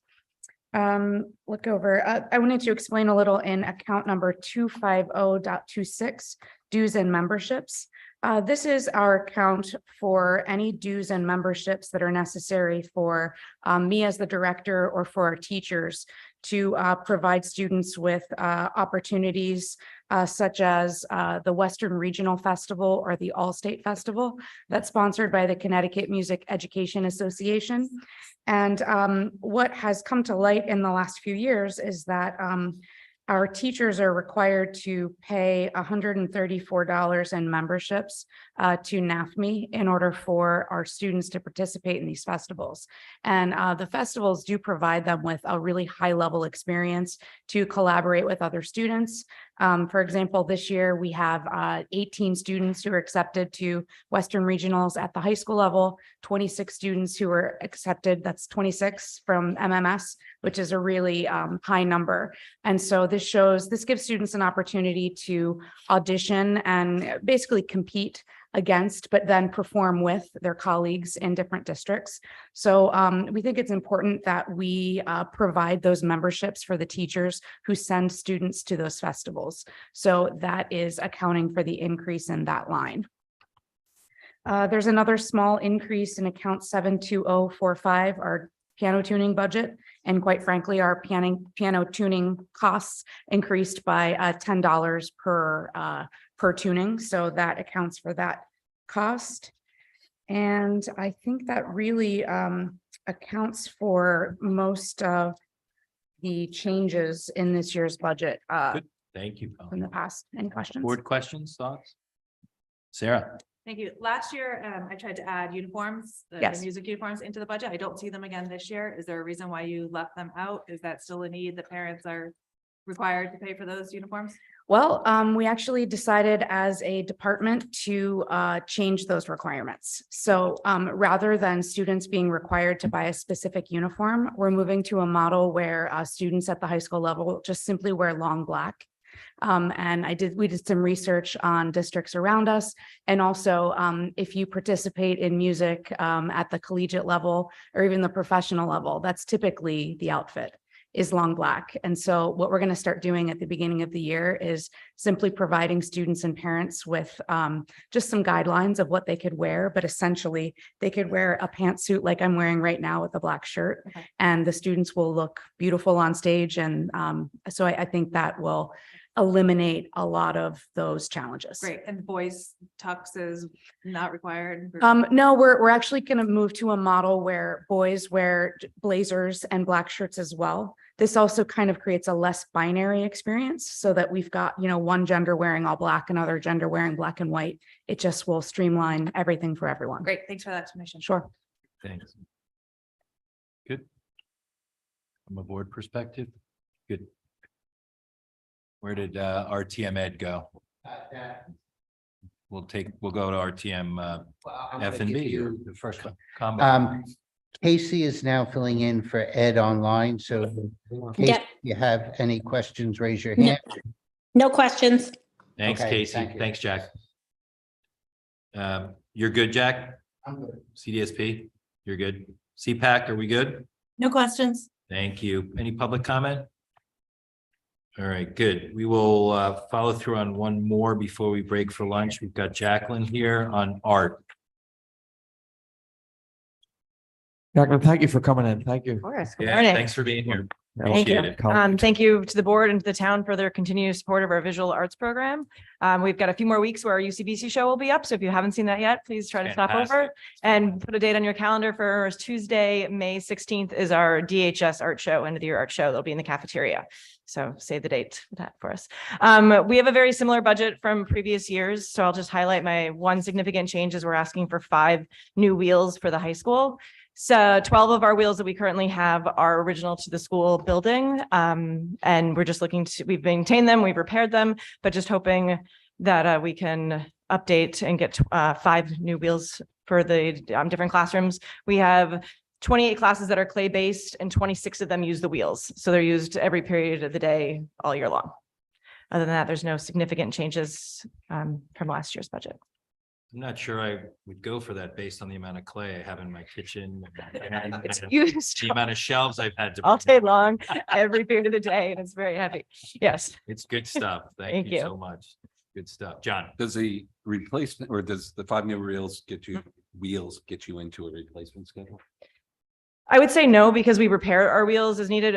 We just, some of them are, the new school is 2004 was before my time. So they're, that's 17, 18 years old.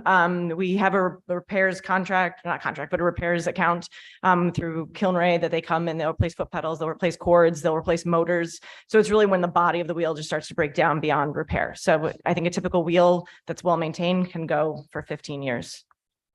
Or longer. They're very, they're a high quality machine. So, and they throw a lot of pounds of clay. Jill. The Art of Education that we Yes. bought a few years ago, Yes. you've been pleased with it all along, I know, but can you just give a quick Sure. update? on how you're It's using it? mainly used by our elementary teachers because they have so many grade levels. So it's a great resource for them. So they each have their own membership. The high school, we like to pull it for students that need maybe something different to do in the classroom, or they are, sick and home and want something to work on. It's just a great resource for teachers to be able to go and kind of grab some lesson plans from there for those students. It's a phenomenal resource for just the day-to-day posters and rituals and routines and stuff that we just want to be able to grab and print and not have to reinvent the wheel for that. That's out there for our students and teachers. Thank you. Good stuff. Thank you for all that you do. It's just phenomenal up there, the pictures and all. Julie. Thank you. For some of these materials that are expensive and getting more expensive, what things do we look at to try to bring those costs down? Like, can you buy in bulk and buy 3 years worth of canvases at once, or are there any tricks like that? So we don't look at that only because storage becomes a huge issue. So much of the stuff is just physical space. We try to, like with our clay, with 28 clay classes, we recycle as much clay as possible. So anything that doesn't become a finished product that goes into the kiln can go into a big bucket. It sits in water for a few days. We pull it out, let it dry, and then pug it through our pug mills. We have a pug mill with ceramics classrooms, and that regenerates the clay to be able to be used again. So that is our biggest saver. Things like oil paint, the kids have to show me the empty tube before I'll go and get the new one. Just little tricks in the classroom to try to keep our costs down. Students understand the expense of the supplies, and especially when they go outside of DHS and have to take classes that they choose to take over the summer or something, like, oh my God, they cost so much money. They do, because it's all physical stuff and it's all consumed. But storage is our biggest issue for why we can't buy in larger quantities. Thank you. Anything else? Casey, anything from RTM Education? Sorry, guys. No, we're good. Thank you, Casey. Jack, you good? CDSP? Sure, come on up. Didn't mean to wake you up. No. I don't even know if this is done anywhere, but just in the guise of thinking differently about revenue stream, like, do they ever sell student art, or are there ways to potentially bring in revenue or I don't know. Anyway, thinking differently. I've seen that happen. It's really up to the student. Yeah. So You had a great program up at the cafeteria up at the high school, and those students were figuring out who was interested in buying some of their artwork, and they were having some fun with it. So good. Can we Good, get thank new you. artwork here? this stuff came in about this time last year, and we're waiting for once we get through midterms, our AP photography classes will have done their critiques, and we'll have some new stuff to be able to bring in. Great. So by February. Thank you. Thank you. At what charge? Yeah, the rental that ain't- revenues back. Anything from CPAC? No questions. Thank you. Anything from the public on RC 14-8? Art 8. Guess I'm hungry. All right, we will pause there for a quick lunch break. We're going to do a working lunch. So I think in the interest of everyone's time, we'll take a couple of minutes, get organized. If everyone's comfortable with that, we can eat and ask questions as we go along. And so we can make up some time here because it's a Saturday and we appreciate everyone's time here, but we'll see if we can get back on schedule. So we'll take a break right now for lunch. Thank you.